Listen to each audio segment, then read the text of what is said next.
Welcome to Marvel Us Disney. Welcome to Marvelous Disney, the podcast that discusses the most recent doings at one of the more interesting divisions of the Walt Disney Company, which is, of course, Marvel Entertainment. I'm entertainment writer Jim Hill, and my co-host, the amazing Aaron Adams, and I are recording this on Tuesday, May 14th, which is right after Avengers Endgame just wrapped its third weekend in domestic release. We're number one. We're number one. Pretty much.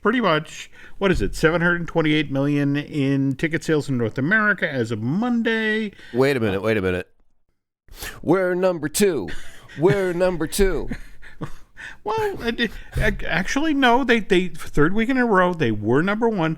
I thought this would be the week that we beat Avatar. I'm sorry. That's why I had to revise the we're number one to we're number two. I was predicting an Avatar topple today, and apparently from the numbers, it didn't happen just yet. You bring up an interesting point, because as I was just mentioning, Pokemon Detective Pikachu came out this past weekend and did a very respectable $54 million, which was just a little bit less than the $63 million that Endgame pulled in. And again, third weekend into the box office. And as you mentioned, we are creeping up on James Cameron's Avatar. As of right now, if you factor in how it's doing internationally, Endgame has pulled in $2.5 billion. So there's just $277 million that separates Avengers Endgame from what Avatar pulled in back in 2009, 2010. And if we were being fair here, we'd adjust what the box office was. But we're not talking fair here, Aaron. This is Hollywood. Nobody's fair out there. The challenge, though, is the next 3 weeks. We have John Wick Chapter 3 opening this Friday. After that, we have Aladdin that opens on May 24th. And did you see any of the stuff that was being tweeted out earlier this week about Godzilla King of the Monsters? No, but I've been enjoying the ads that they've been putting out for him, and I hope that this time it actually looks like a Godzilla movie will have a Godzilla in it. Well, you've kind of nailed it. They actually did something very cool. And in fact, we have to figure out how to get on this list, Aaron, because what they did for this particular press junket is they flew a bunch of entertainment reporters over to Japan, and they actually did the junket at Toho Studios. That's where they actually showed them Godzilla King of the Monsters in its final form. And based on the stuff that got tweeted out, this may be the best big screen monster movie ever. And looks like it's going to do some fairly substantial damage at the box office starting late May, early June. And that's the firewall as far as Endgame is concerned, that once Godzilla comes out, the number of screens it's on has to start dipping this weekend, don't you think? Oh, yeah. I mean, we're getting towards blockbuster season. I think that Disney did the smart thing by making sure that they jumpstart the season. Mm-hmm. Nobody's really used to blockbuster season starting quite this early. It's summertime. And so by jumping in a little bit early on blockbuster season, you suck in all that money before anyone has a chance to spend it in a different theater. And then you let everyone else fight over what's left over what used to be blockbuster season, but lo and behold, on Disney's calendar, doesn't quite line up with the way everyone else's does in that season. They've got other stuff they got to put in there. That's very true. In fact, there's a lot of people who argue it is the Avengers movies that should have sort of showed that, well, look, blockbuster season, which used to start Memorial Day weekend, can actually start in late April, early May. So I don't know if you saw the story that just this past week about what Robert Downey Jr. wound up getting for his work in Infinity War. He got to walk up to the Scrooge McDuck money vault with basically a big old net, and Disney was like, 4 scoops, Robert, just 4 scoops of money. And he was like, okay. And those 4 scoops translated into how much, Jim?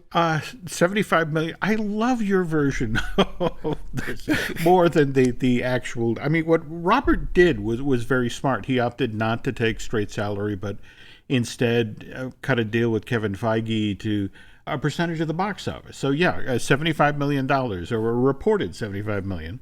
And given what Endgame has made in comparison to Infinity War, probably will do a little bit better later this summer when they're divvying up the cash. And again, I know there are people, oh my God, 75 million. And when you figure how much screen time Robert Downey Jr. actually had in Infinity War, it's like, I don't begrudge the guy this, because if you jump back to 2009, when they were putting together Iron Man and Jon Favreau was fighting tooth and nail with Paramount. In the end, one of the things that really sealed the deal was A, Downey did a screen test, which, he really didn't have to do at that point in his career. And B, he played the role of Tony Stark in the very first Iron Man for $500,000, which is a fourth of what Edward Norton got paid that very same year for being in The Incredible Hulk. Yeah, but I also think that Robert Downey Jr. had a better idea of the long game at that point. Whereas, some people sign up and go, yeah, I'd like to be the Hulk. And they think, a movie to maybe a whole trilogy if we're really lucky. Mm-hmm.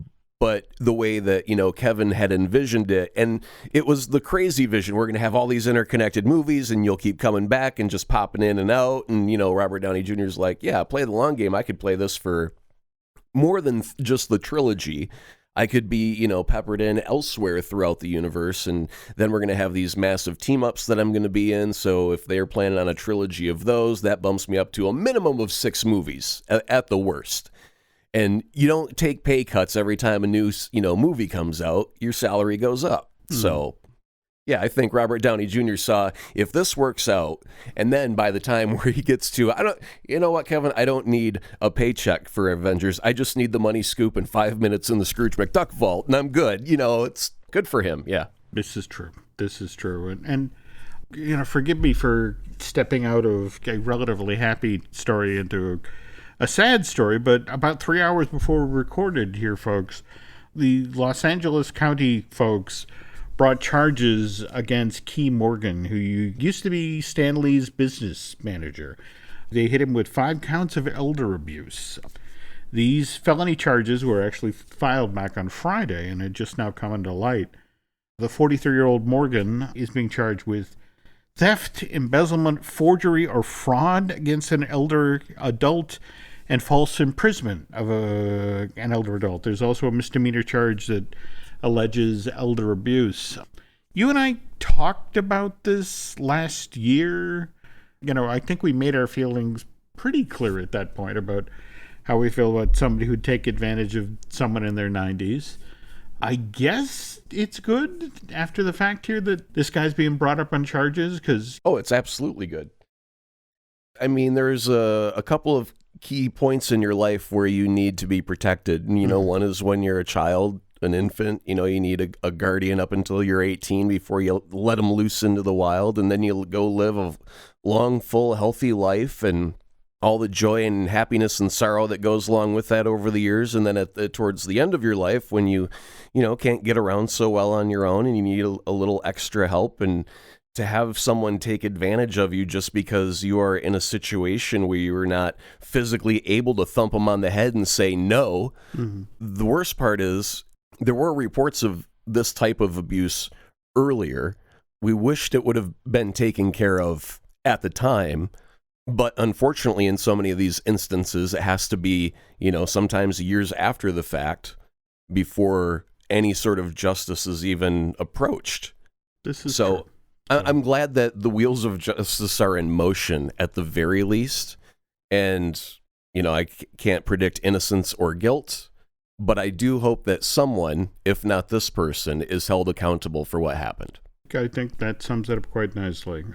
Pivoting to hopefully a happier story, again, just before we recorded this evening, the MTV Movie Awards came out, and it turns out that between Endgame and Captain Marvel, these 2 Marvel Cinematic Universe movies are splitting 6 nominations. And while we're talking about Captain Marvel, for those of you who collect, all of the Marvel Cinematic Universe movies, the digital version of that film becomes available on May 28th, and the physical Blu-ray goes on sale June 11th. And we can expect to see 6 deleted scenes. It'll be kind of interesting to see what we get that we didn't see in the theatrical release of Captain Marvel.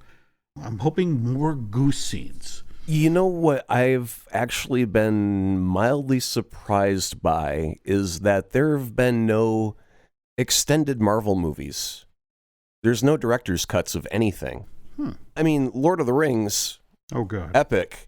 They added hours to that. Mm-hmm. And with all the deleted scenes and stuff that they shot that could have made it in, I'm almost surprised that Disney hasn't said, boy, we sure could find a way to make more money off of all of this. Why don't we add 30 seconds to every movie and make everyone on the planet rebuy it because we put the word director's cut on it and added 2 15-second clips somewhere in there that you probably won't even notice as you watch through it again. This past weekend, I was channel surfing and came across Godfather Part 2.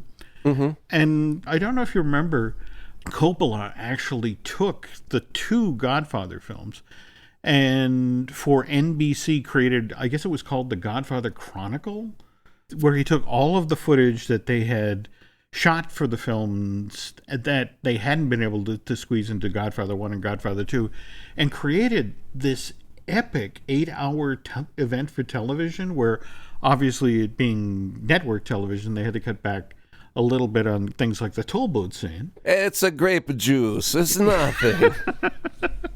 But, I have to wonder whether we're going to get something official now that we're at the close of the Infinity Saga, so to speak.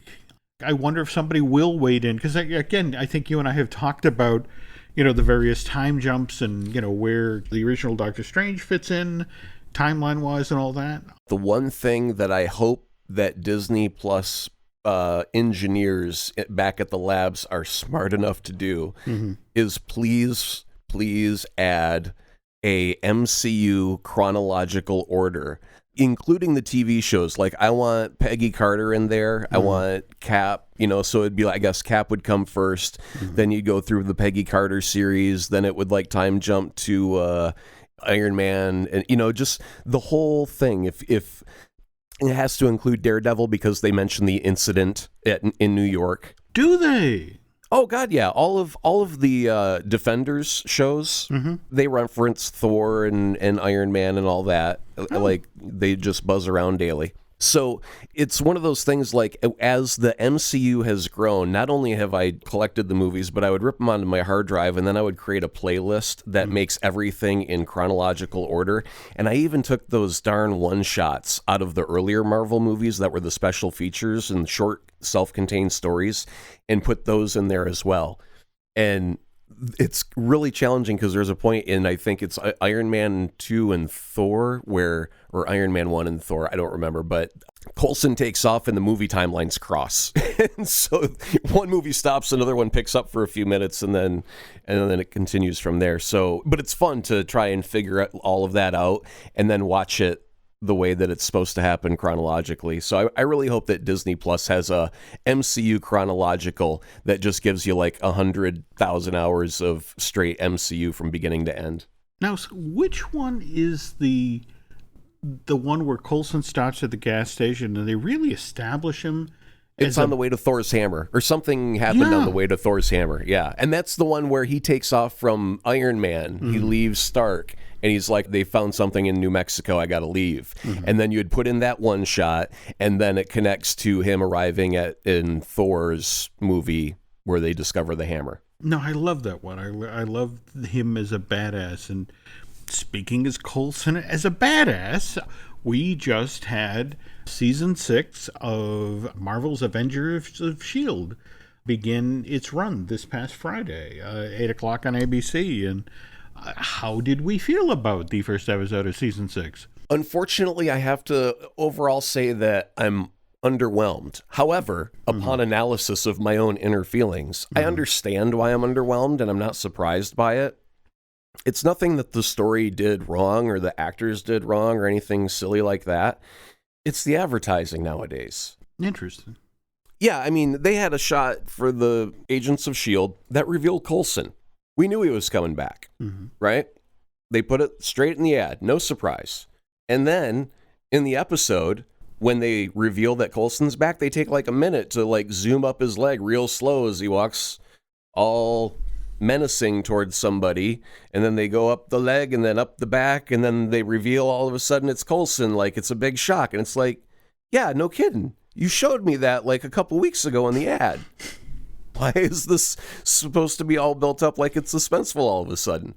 So it's one of those things where you have to ask, what do you put in an ad nowadays, Jim? What do you put in that doesn't ruin it, that makes it enticing? Because you can't just have a couple of agents go talking, over coffee about nothing. You got to put in something juicy. Mm-hmm. But you can't put in the biggest spoiler. So where do you fall on that? I mean, Marvel movies have seemed to do a very good job with the way that they handled Endgame specifically.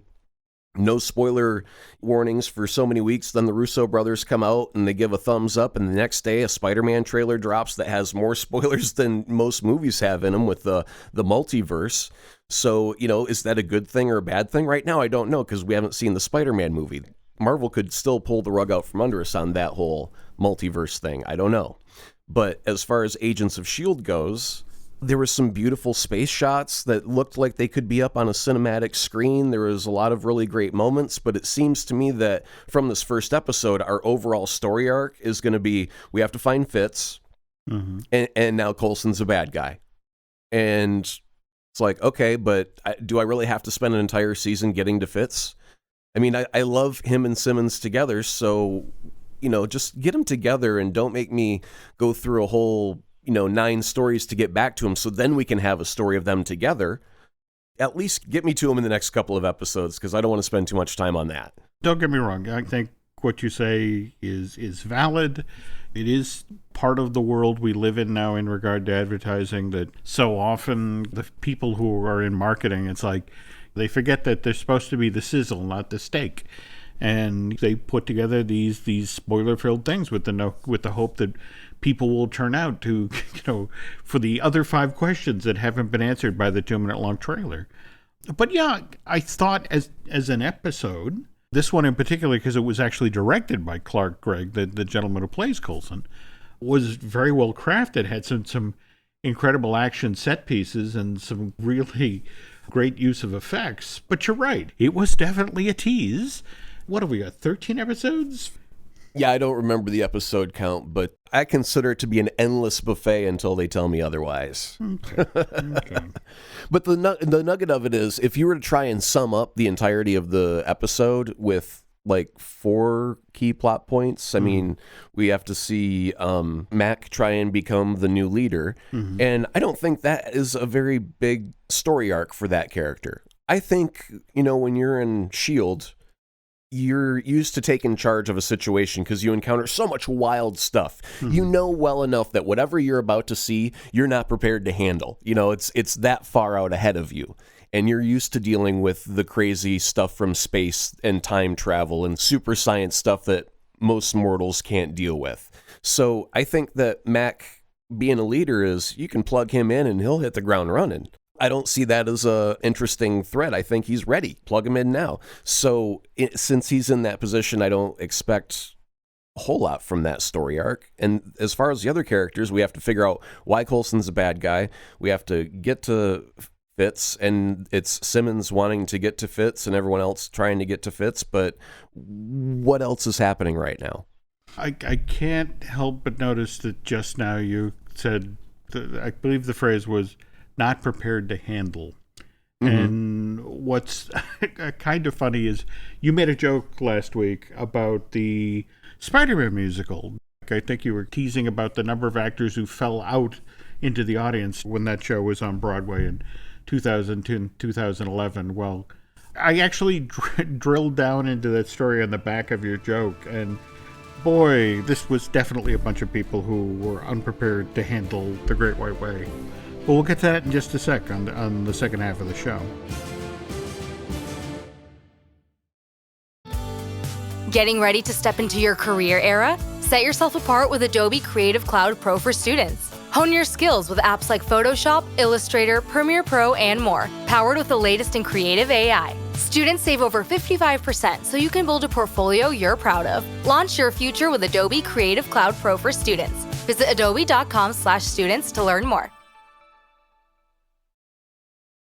This episode is brought to you by Battlefield 6. Battlefield 6 is the ultimate all-out warfare experience. Rip through the skies in aerial dogfights. Demolish your surroundings for a strategic advantage. Harness complete control over every action and movement using the kinesthetic combat system. Drop into multiplayer with your squad, or fight furiously as a member of the Dagger 1-3 squad in a gritty, adrenaline-fueled single-player campaign where you'll defend a world on the edge of collapse. This Broadway show, Spider-Man Turn Off the Dark, that title, evidently one of the producers mentioned that his young son at one point was in bed and was frightened, and in an inversion of Turn on the Light, Daddy, it's Turn Off the Dark. And he just remembered that, and that's how that got tacked onto the show. I guess for me, Aaron, what's fascinating about how this show came about is it actually started, as so many Broadway musicals do now, as a movie. But in this case, it was the Sam Raimi, the very first Spider-Man in 2002. It was number one at the box office. And when you consider this was the year that Two Towers came out, and Star Wars Episode 2, Attack of the Clones, and Harry Potter, The Chamber of Secrets, the fact that all of those big films came out and the Sam Raimi Spider-Man still came out on top, said a lot. There was a real hunger out there for Spider-Man. And so a gentleman called Tony Adams, this is Blake Edwards' producer. They worked forever on, I think they did 6 Pink Panther movies together. He's the one who went to Marvel and said, I think there's a Broadway musical in this. And Marvel said, if the check clears, sure. But what Tony wanted to do was kind of do a riff on what Disney had done with The Lion King, the animated version of The Lion King. They had brought in Elton John to do the score. And so Adams thought, well, let's get somebody, another well-known musical performer that's never done the stage before. And he reaches out to Bono and The Edge, and he asked them, would you be interested in writing music for a Spider-Man musical? And Bono and The Edge say yes, but only if Julie Taymor will come and direct this stage version of Spider-Man. And Julie Taymor is the woman who did the stage version of The Lion King for Disney Theatrical. The Lion King for Broadway was ridiculously expensive to mount. The initial production costs up front were $25 million. But it became this massive hit when it began being presented at the New Amsterdam Theater. Is that the one that has the cutouts of the animals and they kind of, I don't know if project shadows is correct at all in that, but aren't the costumes kind of like big cutout type? Julie's very into, she comes out of the world of avant-garde theater. She comes out of the world of puppetry and crazy light effects, the use of shadow puppets and that sort of thing. And this is the thing that gave this show, its unique look and made it this phenomenon. Launches in 97. Soon there were touring companies, and there's sit-down productions around the globe, which is why, as of the fall of 2010, this show had generated $4.2 billion in worldwide ticket sales. Because there are so many productions of The Lion King being produced around the world at this point. Taymor is a very busy woman because she's being hands-on with every one of these. And so it takes Adams a few years to persuade her to come direct the stage version of Spider-Man. But like I said, because she's very into avant-garde theater, what finally convinces her to do this Broadway musical is that Tony agrees to let her fold in the Greek myth of Arachne into the Spider-Man origin story. Do we have any Greek history on what Arachne is all about? I want to say she is a woman. He entered into a weaving contest with the gods, but because she wove something that offended the gods, they turned her into the world's first spider. I'm probably completely mangling the myth, but you get the idea there. Okay. Anyway, jump ahead to October 2005. Tony Adams finally gets Bono, The Edge, and Julie Taymor together in his apartment. They're all going to sign their contracts for the Spider-Man musical. But before anybody can put pen to paper, Tony suffers, has a stroke, and then he dies 2 days later. So, like, right from the beginning, this show is snake bit. But again, they've got the rights lined up. They've got Bono. They've got the Edge. They've got Julie Taymor. So after a period of mourning for Tony Adams, development goes forward. And Bono and the Edge write the music and the lyrics. Taymor hammers out the book with their longtime collaborator, Glenn Berger. 2007, there are readings of the musical, and Taymor's, like she did in Lion King, is doing all of this design work on sets and costumes. But the problem is, by early 2009, she's already burned through $25 million in development money. But to be fair, a lot of this money is going into tests for the flying and fighting sequences for this Broadway musical. And hospital bills. Well, we're getting to the hospital bills. Were there hospital bills? Anyway, at this point, they've got a theater, the Foxwood, formerly the Hilton Theater. However, the financial people are sort of sussing out what Julie wants to do, and it's like, geez, this is going to be another $27 million. So we need more investors. Now, the way you get investors is you get stars. So June of 2009, they announced that Rachel Evan Wood and Alan Cummings have been signed to be in the show. Now, Alan Cummings, you obviously know from, was it X-Men 2 where he played? Yeah. The Amazing Nightcrawler. There we go. He was supposed to play the Green Goblin in the show, whereas Wood was supposed to play Mary Jane. And with these two stars attached, they were able to get more investors to come on board. And again, they kept beating the drum about, remember, the last musical that Julie Taymor did, $2.4 billion in ticket sales worldwide. This is sure to be the same sort of bonanza, right? So, August of 2009, the Walt Disney Company buys Marvel Entertainment for $4 billion. And here's Disney Theatrical, an arm of the Disney Company, decade-long history with Julie Taymor at this point.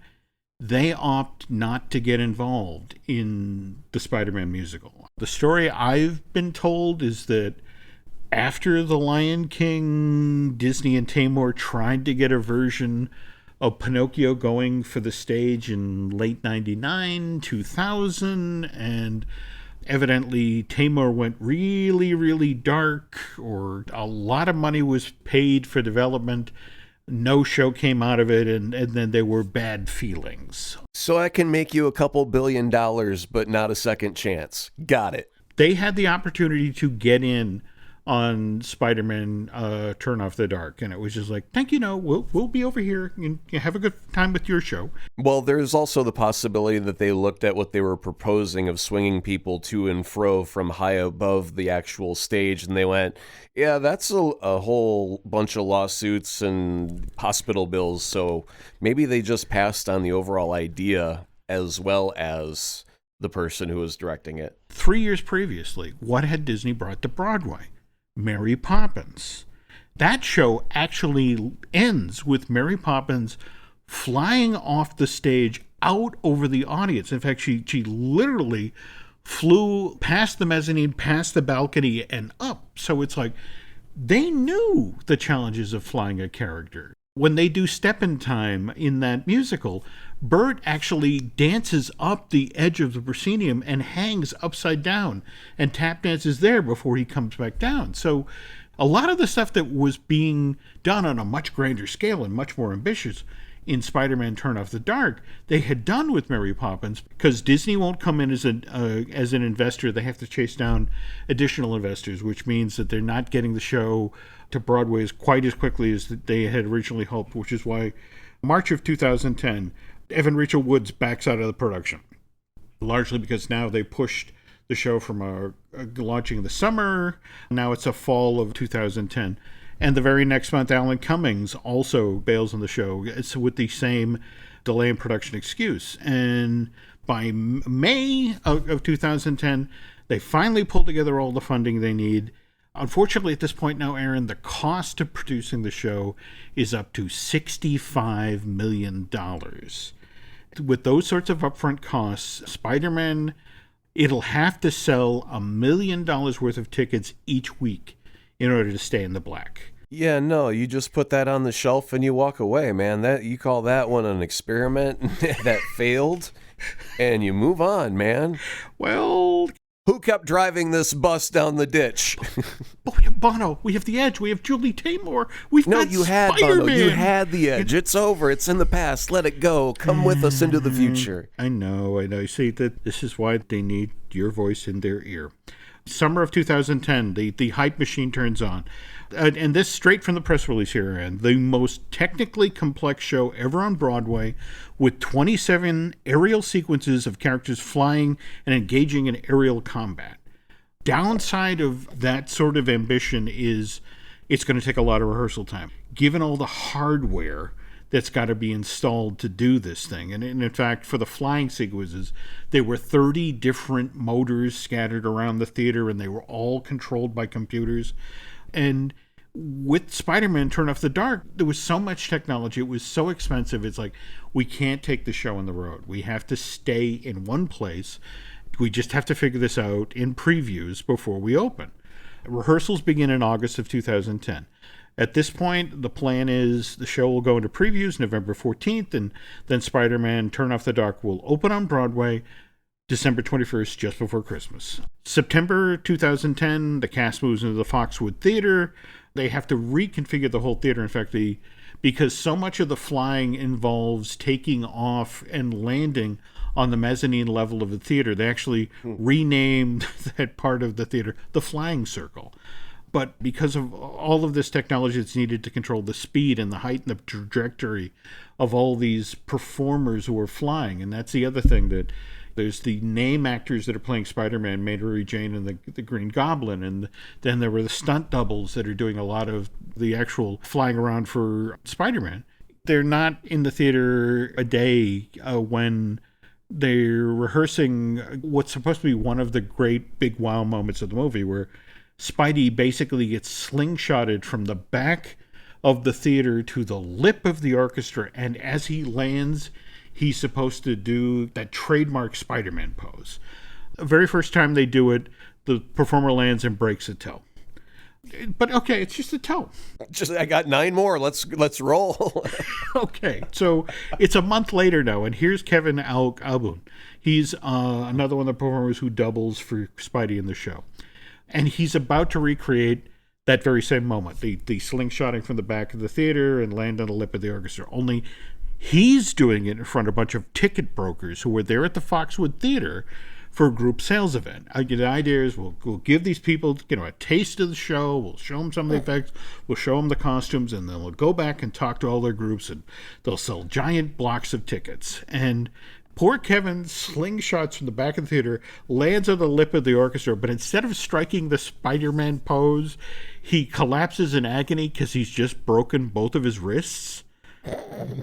And in front of a group of ticket brokers. And they all go home, they all tell their friends about what they just saw, and this is the start of the gossip about how troubled Spider-Man Turn Off the Dark is. And the producers, realizing that, we clearly need more time, they push off the start of previews from November 14th to November 28th.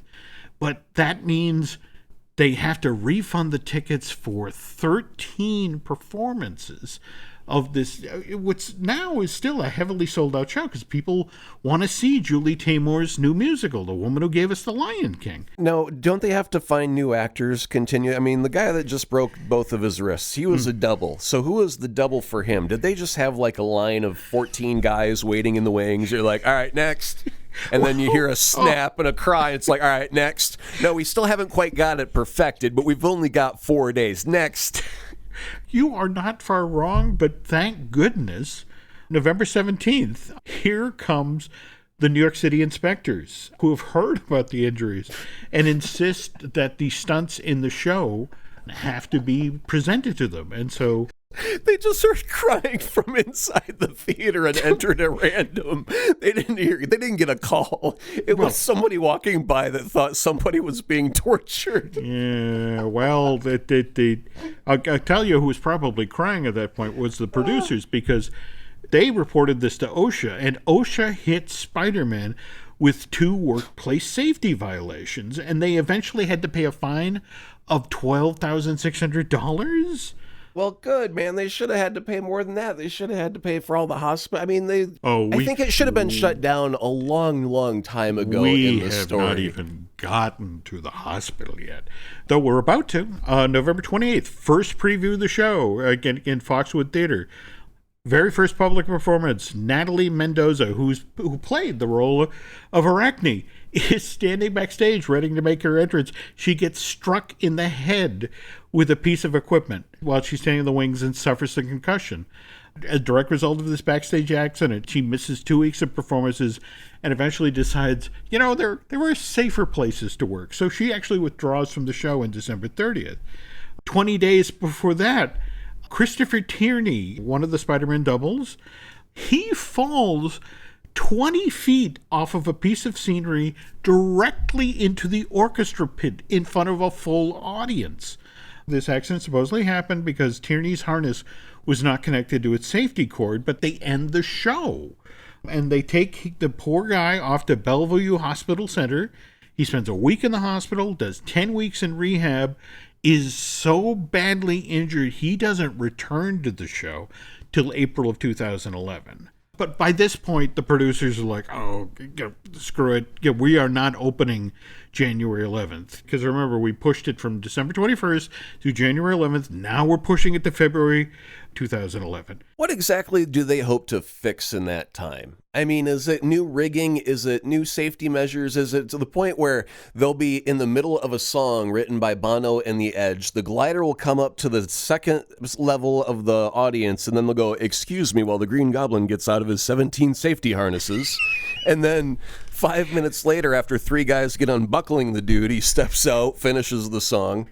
What can you do but either change it dramatically so people aren't risking their life every time they go to do their job? Mm-hmm. I mean, I would almost say scrap this. If we're going to go that far with Spider-Man, let's talk to the people at Cirque du Soleil. Let's poach one of their top thinkers of designing those type of things where people are aerial all the time, but they're safe. And what can we do with that? You see, now, this is the thing. You have the clear-eyed vision of somebody outside the situation looking in. These folks are inside of the burning building. So, the very thing you asked, what are you going to do? You push off the opening to February 11th. Well, their plan is they're going to stage a new final number, make further rewrites to the dialogue, and consider adding and cutting scenes, and maybe inserting new music. Yeah, because dialogue was the problem when people were breaking their wrists. Eventually what they decide is the problem isn't the safety, the problem is Julie Taymor.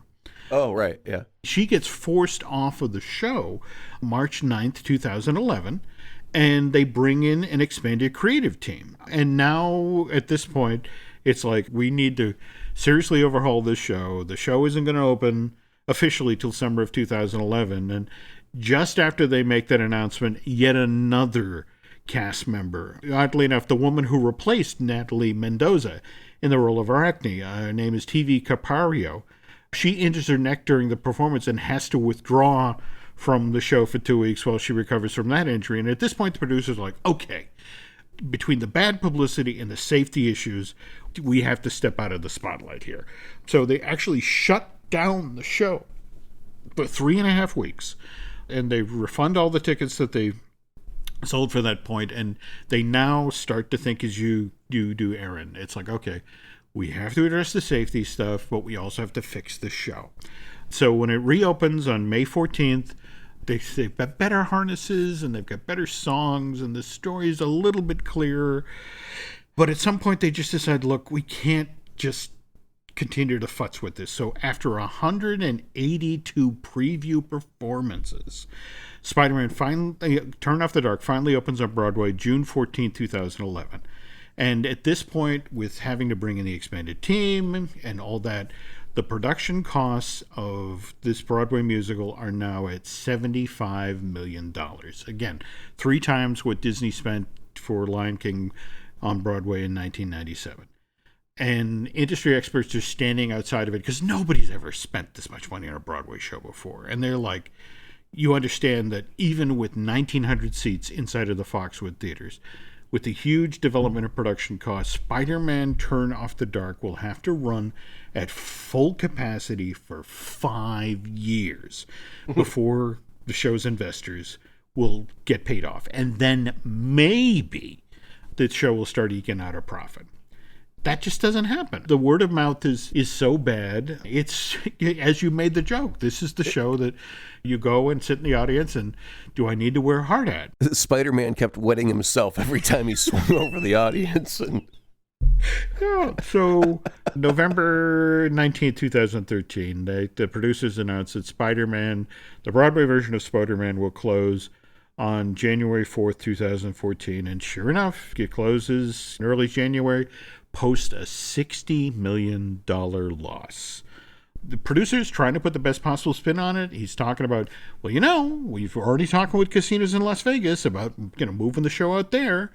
But then by July of 2014, when no casino in Las Vegas is willing to roll the dice on Spider-Man Turn Off the Dark, Cole announces the Broadway musical is now being reimagined as an arena show, with the plan being that they'll relaunch a radically restaged version of the show that features Bono and Edge's music. It'll be on a nationwide tour starting in late 2015, 2016. That doesn't happen either. There's then talk about... I'm going to pull out a trampoline, and we're just going to have them jump up and down while they hit a cassette of Bono's song. We'll just keep scaling it back until someone buys what has already lost $60 million. I mean, come on, who wouldn't dive in on that deal? But here's the thing. Disney shows that have not done well on Broadway, Tarzan, Little Mermaid, they mention London and Hamburg. The German production of Tarzan and The Little Mermaid both did very well there. These theater companies were willing to take a chance on a Disney failure. They looked at Spider-Man and it's like, pass, hard pass. Don't want anything to do with that. And so here we are, 5 years later. Spider-Man Turn Off the Dark is nowhere. They haven't done anything with this yet. And when you think about what we just had in theaters this past Christmas even with Spider-Man Into the Spider-Verse, which showed that a really radical, different take on Spider-Man can find an audience. So hell, it can win an Academy Award. If you had been a betting man in 2010 and looked at, okay, so this is Julie Taymor, the director of the Tony Award-winning Lion King for Disney, and this is a show with music by Edge and Bono. Oh, when award season comes around, that's going to do great. And nothing. I've got the perfect reimagining for all of this, and they can make a lot of money. Which is? We're going to do a documentary of all the stuff that happened back then. We'll probably have to hire some people and film it. And the twist is it's going to be like Amityville Horror, where when an actor walks in to screen for Peter Parker, Spider-Man, Green Goblin, whatever, we're going to just put in a little voice that goes, "Get out." And then they'll continue. They'll just brush it off and continue through the audition process, and they'll play the part for a couple of minutes, and something will happen. And then, just randomly, Jim, we'll cut to a picture of a window, and on that window will be like a couple dozen flies, and we'll play some very ominous music, and you'll get the hint that something evil is transpiring in this place, but you just don't know what. And all you gotta do is just put a little tweak on that story, and you've got a whole new franchise ready for the big screen. Okay, you heard the idea here first, folks. Okay, somebody has to do something with this. Because, seriously, there are so many other stories we could have gotten into with Spider-Man Into the Spider-Verse. This is the Reader's Digest version, but there's got to be listeners to the Marvelous Disney podcast that actually saw this show on Broadway. We'd love to hear from you about what you thought. Did you get to take home a piece of the actor? More to the point, there have to be people who went to the previews, who saw this thing the Titanic as it was steaming into the iceberg. I'd love to hear anybody who saw it during, while Taymor was still directing, or for that matter, who saw the show while the new expanded creative team came in and tried to figure out how to write the ship. Please, folks, if you have any stories from this story, please reach out. We'd love to hear from you about Spider-Man Turn Off the Dark. It was one of these shows I always meant to go see when I was down in New York, and I waited too long, and by January of 2014, it was gone. Well, they ran out of actors. No, the actors live on, we hope. So I guess that does it for this week's. And if you head over to iTunes and rate and recommend our show, likewise, if you could swing by Bandcamp and subscribe. We do an awful lot of podcasts here at the Jim Hill Media Podcast Network. We do Disney Dish with Glenn Testo. We do Fine Tuning with Drew Taylor. We do Universal Joint with Dustin Fuse. We do Looking at Lucasfilm with Dan Z. We do I Want That, the podcast about Disney merch, with Michelle Valladolid. And of course, thanks for listening, and we will be back with a new show soon. Till then, take care. More Marvel Us Disney will be coming soon. In the meantime, check out one of the other great shows found only on the Jim Hill Media Network.